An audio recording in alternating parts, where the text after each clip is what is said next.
পরিষ্কারের অভাবে এই ঘরটা এভাবেই পড়েছে। তাতে কি হয়েছে, নতুন বছর পরে গিয়েছে তো কী হয়েছে, তাই বলে কি ঘর পরিষ্কার করা যাবে না? এমনটা নয় যে তার আগে আগেই সমস্ত কাজ করে কমপ্লিট করতে হবে। আর যেহেতু আমি রোজ না করতে পারলেও সপ্তাহে ১ দিন ২ দিন বা মাসেও ১ দিন ২ দিন কিন্তু আমি ঘর পরিষ্কার করেই থাকি। আর যেহেতু আমাদের টিনের ঘরে অনেক হাবিজাবি জিনিস থাকে, তো যার কারণে মাকড়সাটাও বেশি থাকে আর মাকড়সা জাল মুনে। যাই হোক, গুড মর্নিং তোমাদের সবাইকে। কেমন আছো তোমরা? আশা করছি সবাই অনেক ভালো আছো, আমি অনেক ভালো আছি। সকাল সকাল খাওয়া দাওয়া করে এই ছোট্ট ঘরটাতে চলে এসেছি। এই ঘরে কিছু জিনিস ছিল যেগুলোতে ধুলো পড়ে পড়ে পুরো নোংরা হয়েছিল, তো আজকে ভাবলাম সেগুলো পরিষ্কার করি। ওই টুকটাক কম সময়ের মধ্যে যতটুকু করা যায় ঠিক ততটুকু, যেহেতু আরও অন্যান্য অনেক কাজ থাকে, একটা কাজে লেগে থাকলে তো হবে না। তো সংসারে কিন্তু অনেক কাজ থাকে, তাই ভাবলাম চলো আজকে একটু ঠান্ডা ঠান্ডা আছে, মানে ওয়েদারটা খুব ঠান্ডা, বৃষ্টি হবে হবে ভাব। যেহেতু এখন ওই অনেক জায়গায় হয়তো বৃষ্টি হচ্ছে, আমাদের এখানেও কাল রাতেও বৃষ্টি হয়েছিল। তো দেখো আমি কৌটোগুলো ভালো করে মুছে নিয়েছি, এবার একটার পর একটা সুন্দরভাবে কিন্তু গুছিয়ে রেখেছিলাম। আর এই যে ছোটো ছোটো কৌটোগুলো সেগুলো আর মোছা হয়নি, তাই এখন মুছে সঙ্গে সঙ্গে রেখে দিয়েছি। এই পাশটাতে কিছু টুকটাক জিনিস থাকে, এই ঘরে কিছু থাকে আবার ওই ঘরেও কিছু থাকে। আর যেহেতু আমি ওষুধগুলো এখানেই রাখছি, মানে ওই ঘরে আমার অনেক ওষুধ হয়ে আছে, মানে এলোমেলো হয়ে যায়, তো যে ঘরে রাখার আমি সেটা সেই ঘরে রাখি, তাতে করে আমার সুবিধা হয় আর মনে থাকে। তো কাপড় রাখার র্যাক বলছিলাম, তো এই যে র্যাকটা, এখানে বাসন টাসন রেখেছিলাম টুকিটাকি যা জিনিসপত্র, তো সেইগুলোতে তো খুব পরিমাণে ধুলো হয়, তো ধুলোগুলোকে ভালো করে মুছে কুছে নিয়েছি। একটা কাপড়কে ভালো করে ভিজিয়ে নিয়েছি, আর এই জিনিসগুলোকে একটুখানি মুছে কুছে নিচ্ছি। এগুলো আমাকে সপ্তাহে ২-৩ বার করতে হয়, আর যদি ২-৩ বার না করি, একটু আলসেমি করি, তবে তখন পরিষ্কার করতে অনেকটা কষ্ট হয় আর অনেকটা সময়ও লাগে। ভেবে রাখি যখন করে পরিষ্কার করব যে না, নোংরা হওয়ার আগে আগে আবারও পরিষ্কার করে রেখে দেবো, কিন্তু হয়ে ওঠে না। অন্যান্য অনেক কাজ থাকে, সেগুলো করি। তো এপাশ ওপাশ কুড়িয়ে আনলাম, যেখানে কাপগুলো ছিল ছড়িয়ে ছিটিয়ে সেগুলো নিয়ে এসেছি। আর কিছু বাসনও আছে যেগুলো মাজতে হবে, তো ভালো করে দেখো গুছিয়ে নিয়েছি। প্রায় এই ঘরের কাজ কমপ্লিট, আর বেশি একটা বাসনও ছিল না, যেহেতু সকালের দিকে অনেক বাসন মেজেছিলাম, যেহেতু ভেবেই রেখেছি এই ঘরের কাজ করব।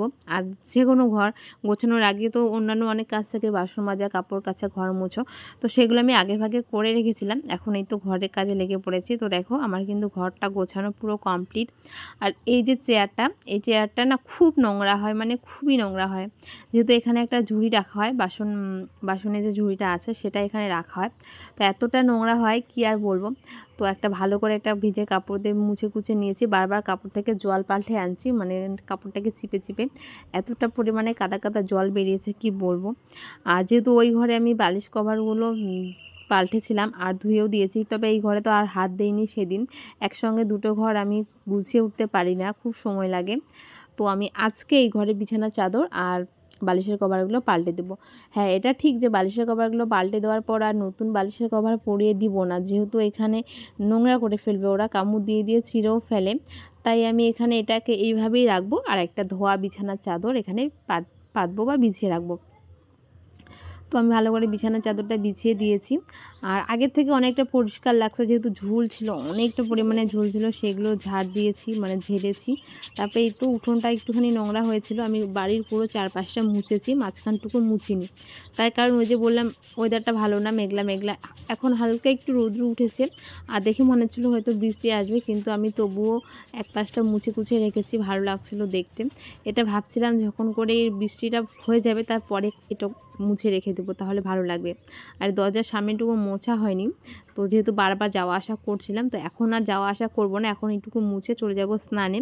তাই ভাবলাম স্নানের আগে এইটুকু মুছে নেই, তাতে করে শুকিয়ে যাবে।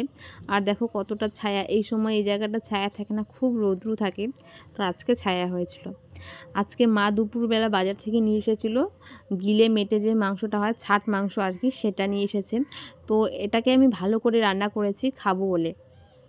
এখানে গিলে মেটে, গলা, তারপরে চামড়া এসব ছিল, তো আমি এটাকে ভালো করে কষিয়ে কষা কষা করে রান্না করেছিলাম। তো আজকে দুপুরে রান্না হয়েছে চিংড়ি মাছ দিয়ে লাউ আর চাল কুমড়োর একটা সবজি, তার সঙ্গে বেগুন ভাজা, আর আমি যেই মাংসটা বানিয়েছি সেটা। তো স্নানের পর ঘরে এসেছিলাম, কিছু কাপড় ছিল সেগুলো ভাঁজ করে রেখেছি, ভাঁজ করার পর একটুখানি বিছানাটাকে ঝেড়ে ঝুড়ে টান টান করে রেখে দিচ্ছি। এই ঘরে তো থাকি না, তাই এই ঘরটা খুব একটা নোংরা হয় না। একটু আগে অনেকগুলো কাপড় ভাঁজ করলাম, তো সেই কাপড়গুলো ভাঁজ করার পর এই তো বিছানাটাকে একটু ঝেড়ে রাখছি।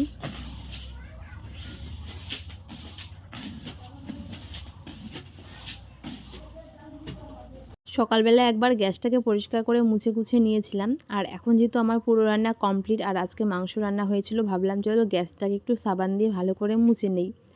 আর অনেকটা মানে সঙ্গে সঙ্গে আর কি অনেকক্ষণ আগে রান্না হয়েছিল, তবু ভাবছিলাম হয়তো বা গ্যাসটা ঠান্ডা হয়েছে, কিন্তু না, গ্যাস থেকে কতটা ধোঁয়া বেরিয়েছিল। তো আমি ভালো করে সাবধানে মুছে নিচ্ছি যাতে হাতের মধ্যে না আঁচ লাগে। তো ভালো করে সাবান দিয়ে গ্যাসটাকে মুছে নিব।